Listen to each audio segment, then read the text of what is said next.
스티그 인사드리겠습니다. 첫 번째 소식입니다.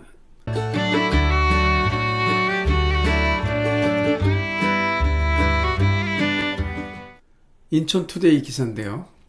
인천교육청 용학학위 2초 신설 중투심 4월 말 심사 그랬습니다. 지난 2월 15일에 교육부에 중앙투자심사를 의뢰했는데 요게 한 4월 말에 심사한다는 거죠.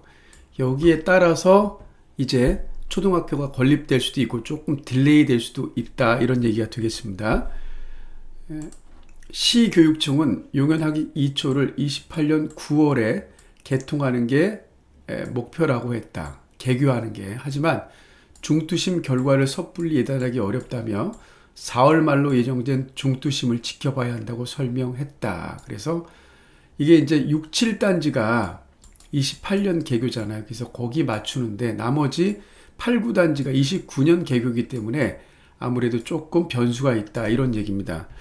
그 자세한 건 지도를 통해서 한번 말씀을 드리겠습니다.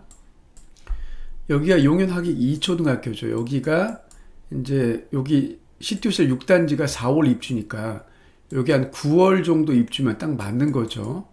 요거 이번에 이제 분양을 하게 되면 요것도 28년에 이제 입주인데 한 12월 정도 입주할 것 같아요. 근데 여기하고 여기 같은 경우는 이제 올해 분양 예정돼 있지만 딜레이 되면 내년에도 분양할 수 있습니다. 따라서 입주 연도는 한 29년 예상합니다. 따라서 그것 때문에 좀 변수가 있다. 그런데 이게 지금 초등학교가 6단지 입주했을 때 여기로 다니거든요. 그래서 이제 여기 용연학위 1초등학교는 이게 27년 개교이기 때문에 아무래도 이제 이렇게 걸어가서 이렇게 가야 되는데 그런 불편한 점이 있죠. 그리고 이쪽 계속 공사 중일 텐데 그래서 그런 것 같고요. 시티호텔 소식 하나 전해드리면 이 시티호텔 1단지 앞에 여기가 근린생활 부지가 되겠습니다. 그래서 좀 더 확대해서 보면 여기 근린생활 부지이기 때문에 기존의 그 1단지 분들이 단지 내 상가에 좀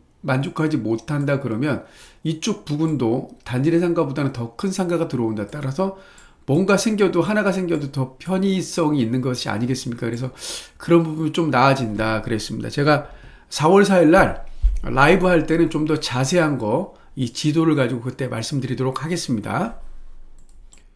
부평 미군기지 캠프마켓 591억 규모의 식물원을 2027년에 착공한다고 합니다. 이게 미군 부대 캠프마켓이었죠. 근데 이런 그 식물원을 착공하니까 이게 완공되면 이 일대 현대나 이쪽에 동아아파트 같은 경우는 상당히 재건축에도 도움이 될 듯해요. 이런 공원이 바로 코앞에 있잖아요. 그래서 부평역이 이쪽에 있잖아요. 그래서 부평 일대, 구도심 일대가 이 식물원으로 인해서 영화 생활이 좀 더 나아질 듯하고 부평의 위상이 한껏 높아질 듯합니다. 원래는 경인고속도로 지하화 사업 순항 중 이르면 28년 착공 그랬습니다.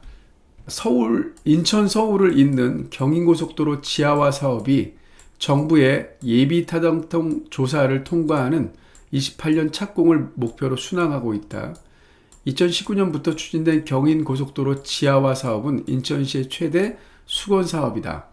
인천시는 25일 지난 1월 경인고속도로 지하화 사업이 기획재정부 재정사업평가위원회에서 경제적 효용성을 확보했다며 국회에서 추경으로 건설공사 타당성 조사 예산 10억 원을 확보하기 위해 전력을 기울이는 중이라고 밝혔다. 그래서 이 경인고속도로가 지하됨으로써 이 주위에 있는 그런 분들에게 또 하나의 희소식이 아닐까 이렇게 생각을 합니다. 인천일보 기사인데요. 인천 서구 이름 찾기 난항에 제3연육교 이름도 안개 속 그랬습니다. 제3연육교 명칭 제정이 인천 서구의 새 이름 찾기가 늦어지면서 안개 속이다. 청라구하고 지금 서해구하고 지금 요게 대결을 벌이고 있죠. 청라구로 할 거냐 서해구로 할 거냐. 그래서 요것 때문에 연육교도 지금 좀 딜레이 되는 것이죠. 자칫 올해 말 개통 때까지도 이름을 찾지 못할 우려에 인천경제자유구역청의 고민이 깊어지고 있다 그랬습니다. 그래서 이 제3연육교를 서구 입장에서는 청라대교를 하고 싶은 거고, 이 영종 입장에서는, 영종구 입장에서 영종 청라대교 이렇게 하고 싶은 거고, 그래서 그 부분 때문에 지금 고민이 깊어진다, 이런 얘기가 되겠습니다. 그러나 저러나 이 서구가 이 명칭 때문에 굉장히 혼란을 겪고 있습니다. 17년째 멈췄던 개발, 송도 6809 랜드마크 시티 개발 사업 본격화, 경기일보 기사가 되겠는데요. 여기가 마리나 베이고, 여기 이제 대림 이편한에서 여기 호반이 되겠는데, 이쪽 송도 달빛 축제공원역, 이쪽 609 쪽에 국제 비즈니스 중심 도시, 그래서 상업 업무 용지를 역세권에 집중 배치하고 세계 한인 무역단지 스타트업 파크 2 등 글로벌 비즈니스 기능 도입한다고 그러고, 그다음에 이 부분 이제 여기도 609죠. 그래서 랜드마크 타워 부지, 그래서 주상복합 용지를 분산 배치하고 마이스 복합 기능 도입. 여기는 이제 609.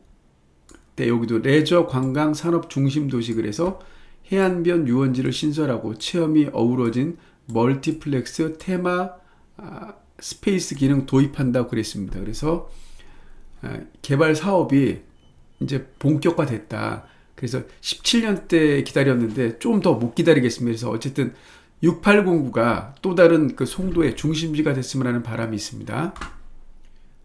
아름다운 내 집깎기 부평구방에 하이디라는 이름을 가지신 분이 올린 그런 질문인데요. 거기도 제가 좀 말씀드리겠습니다. 해링턴 스퀘어 상공역과 시티호텔 7단지 두 곳 모두 지원 가능한가요? 발표일이 해링턴 스퀘어 상공역은 4월 29일이고 시티호텔 7단지는 5월 7일이기 때문에 가능합니다. 두 곳 모두. 다만 발표일이 해링턴 스퀘어가 더 빠르기 때문에 여기 당첨이 되면 이건 자동으로 취소가 되는 거죠. 자, 그런데 여기가 지금 84 기준으로 지금 들리는 말에 의하면 8억 2천 정도 나오고 84 기준으로, 그리고 시투체 7단지가 6단지하고 보다 조금 높다 그러면 84 기준으로 했을 때 한 6억 한 6천에서 한 7천 정도 갈 것 같아요. 분양가 자체가.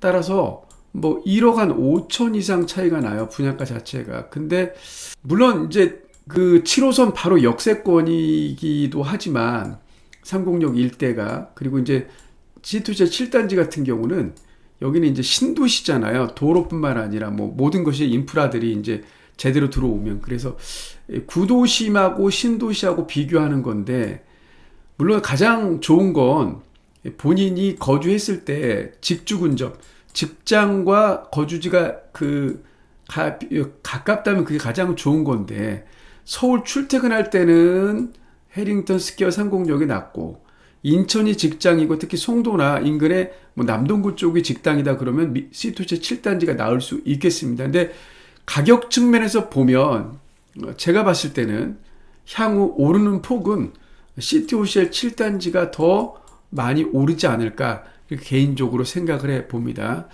자, 이번 주부터 제가 이런 질문에 대해서 아름다운 내 집 갖기 질문 하나를 제 나름대로 이렇게 분석하는 그런 이야기를 좀 해드리겠습니다. 이번 주 주간 브리핑 여기까지입니다. 다음 주에 뵙겠습니다. 감사합니다.